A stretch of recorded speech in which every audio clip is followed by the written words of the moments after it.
అనే ఊరిలో జాగ్రత్తగా సెల్లూరు అనే ఊరిలో 1995 సంవత్సరంలో ఒక బాబు పుట్టాడు. పేద రైతు కుటుంబం. అతను 4th క్లాస్ చదివేటప్పుడు ఆ బాబు పరిస్థితి ఏంటంటే ఆ బాబుకు అన్నం తినిపించాలి, ఆ బాబుకు 3 పూట్ల ఆహారం ఏర్పాటు చెయ్యాలి అంటే ఆ తల్లిదండ్రులకు వచ్చేసి ఆ స్తోమత లేదు. అందుకని వాళ్ళ నాన్న స్కూల్ దగ్గరికి వెళ్తాడు. ఆ ఉపాధ్యాయుడు ఏమంటాడంటే, రేపటి నుంచి మా బాబు స్కూల్కి రాడు, రేపటి నుంచి పని చేయడం మొదలు పెడితే అతని ఆహారం కోసమే అతను సంపాదించుకుంటాడు, అందుకని రేపటి నుంచి మా బాబు స్కూల్కి రాడు అని చెప్తాడు. ఆ ఉపాధ్యాయుడు ఏమంటాడంటే, బతిమిలాడతాడు, రిక్వెస్ట్ చేస్తాడు, బాబుని స్కూల్లో నుంచి తీసేయవద్దు, బాబుని స్కూల్లోనే ఉంచాలి, ఏదో ఒకటి చెప్పి ఆ బాబును చేసి స్కూల్లో ఉంచే విధంగా చేస్తాడు ఉపాధ్యాయుడు. ఆ తర్వాత ఆ బాబు ఏం చేస్తాడంటే, స్కూల్కి వెళ్తున్నాడు, వస్తున్నాడు, కానీ ఆ బాబుకు అన్నం పెట్టే పరిస్థితిలో వాళ్ళ పేరెంట్స్ లేరు. అందుకని ఆ స్కూల్ పక్కన ఒక హోటల్ ఉంది. స్కూల్కి సెలవు వస్తే ఉదయం 5 గంటల నుంచి రాత్రి 10 గంటల వరకు ఆ హోటల్లో పనిచేస్తూ ఉంటాడు. రోజు స్కూల్కి వెళ్తుంటాడు, సెలవు వస్తే ఆ హోటల్లో పనిచేయాలి. డబ్బు రావాలి, లేకపోతే కడుపు నిండే పరిస్థితి లేదు. ఆ విధంగా 10th క్లాస్ కంప్లీట్ చేస్తారు.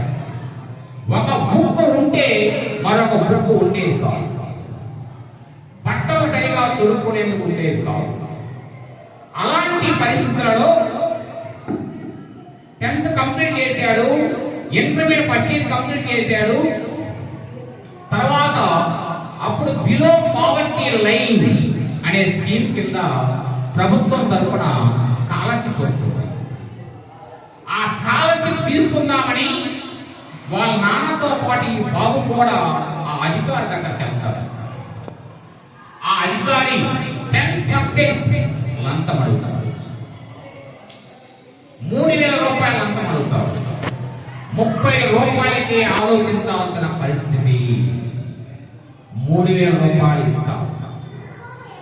అప్పుడు ఆ బాబులో ఆలోచన కలుగుతుంది, ఎందుకు అధికారులు లంచం అడుగుతున్నారు? ఈ లంచగొండితనాన్ని నుంచి సమాజాన్ని వచ్చేసి కాపాడాలి, ఈ లంచగొండితనాన్ని నుంచి సమాజాన్ని కాపాడాలంటే ఏం చెయ్యాలి? నేను అధికారిగా మారాలి అనే ఆలోచన కలిగింది. అధికారి కావాలంటే ఏం చెయ్యాలి, ఎవరిని అడగాలి అనే ఆలోచన. వాళ్ళ కాలేజీలో వాళ్ళ ఉపాధ్యాయుని నేను అధికారిగా మారాలంటే ఏం చెయ్యాలి అని అడుగుతాడు. అయితే ఇండియా వైడ్గా జరిగే యూపీఎస్సీ ఎగ్జామ్స్ ఉన్నాయి, union public service commission exams ఉన్నాయి. ఆ ఎగ్జామ్స్ రాస్తే నువ్వు అధికారం అవుతావు. ఐఏఎస్ అంటే కలెక్టర్, ఐఏఎస్ లాంటి టాప్ సర్వీసెస్ ఉన్నాయి, అయితే సాధించడం చాలా కష్టము అని చెప్తాడు. ఆ బాబు ఏమనుకుంటాడంటే, కళలు కనడం ఖర్చు కాదు కదా, పోతే నా దగ్గర ఏముంది అని చెప్పి ఐఏఎస్ కావాలని చెప్పి నిర్ణయించుకుంటాడు. అక్కడి నుంచి ఇంటర్మీడియట్ కంప్లీట్ అయిన తర్వాత డిగ్రీ చదువుకోవడానికి పూణే వెళ్తాడు. రూమ్ కోసం వీధి వీధి తిరుగుతాడు, రూమ్ దొరకదు. అతను ముస్లిం అయ్యేసరికి రూమ్ దొరకదు, ఎవరు రూమ్ ఇవ్వడం లేదు. తర్వాత హిందూ అని చెప్పుకుంటాడు, హిందూ అని చెప్పుకునేసరికి రూమ్ దొరుకుతుంది. అక్కడ ఏం చేసేవాడంటే, వాళ్ళ తమ్ముడు వచ్చేసి ఇంటి దగ్గర చదువు మానేసి గ్యారేజ్లో పనిచేస్తా ఉంటాడు. ఆ గ్యారేజ్లో వచ్చే డబ్బులతోటి ఆ గ్యారేజీలో వచ్చే డబ్బులతోటి ఈ బాబు వచ్చేసి పంపిస్తా ఉండేవాడు. ఆ తమ్ముడు వచ్చేసి పంపించే డబ్బులు ఆ రూమ్ అద్దెకు మాత్రమే సరిపోయింది.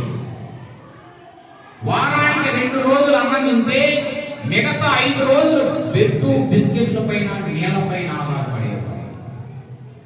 రాత్రి కరెంటు పోతే దీపం వెలిగించుకుని తెల్లవారుతో చదువుతూ ఉండేవాడు. ఆ విధంగా డిగ్రీ పూర్తి చేశాడు. UPSC union public service commission exams attempt చేస్తారు. ఫస్ట్ అటెంప్ట్ లోనే భారతదేశంలో అతి చిన్న వయసులో 21 సంవత్సరాల వయసులో ఐఏఎస్ సాధిస్తాడు.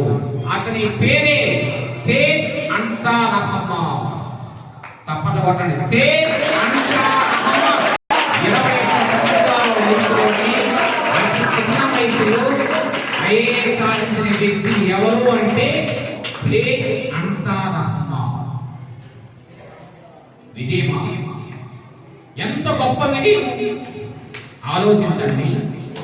ఈ రోజు అతను నిలబడి నా పేరు షేక్ అన్సార్ అహ్మద్ అని చెప్పుకోవాల్సిన అవసరం ఉందా? ఈ ప్రపంచానికి అతను ఏం పరిచయం చేసింది అతను చేసిన ఆర్ట్వర్క్ కాదా? అతను సాధించిన విజయాలు కావా? అతను ఇప్పుడు ఏమంటున్నాడంటే, నేను చదువుకునేటప్పుడు ఎన్ని కష్టాలైతే అనుభవించానో అన్ని కష్టాలు ఈ సమాజంలో లేకుండా చూడాల్సిన బాధ్యత నాది.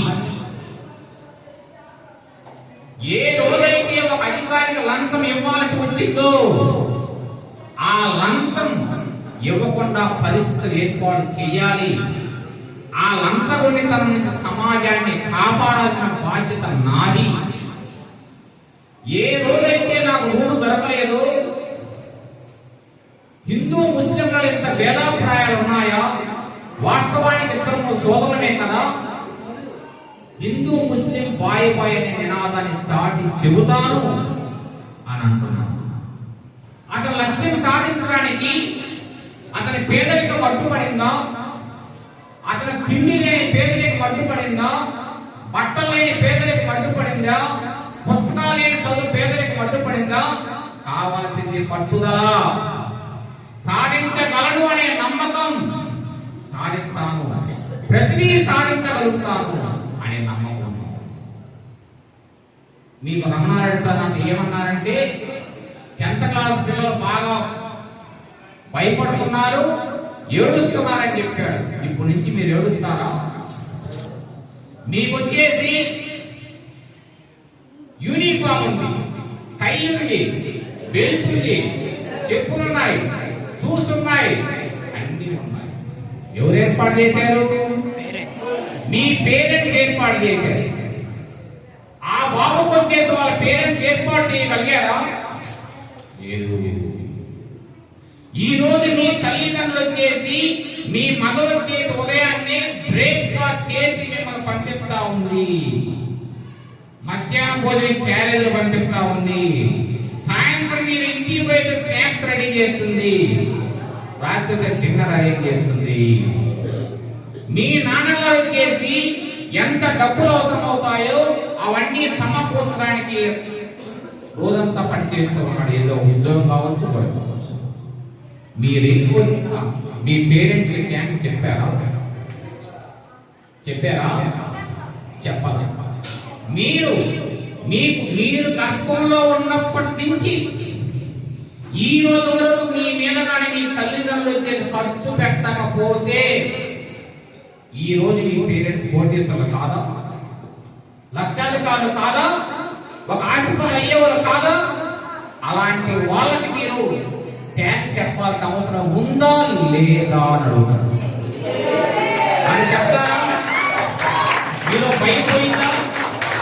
చదవాలని కాంక్ష వచ్చిందా? చదవాలని ఆకాంక్ష వచ్చిందా? మీలో ఉన్న భయం వచ్చేసి పోయిందా లేదా? ఒక టాపిక్ అయిపోయింది, చిన్న రిలాక్స్ తీసుకుందాం, ఓకేనా? దర్శిలో ఉండే పాఠశాల విద్యార్థులు ర్యాంకులు సాధిస్తున్నారంటే అది కిజ్నీ పాఠశాల విద్యార్థులు వేసిన భిక్ష.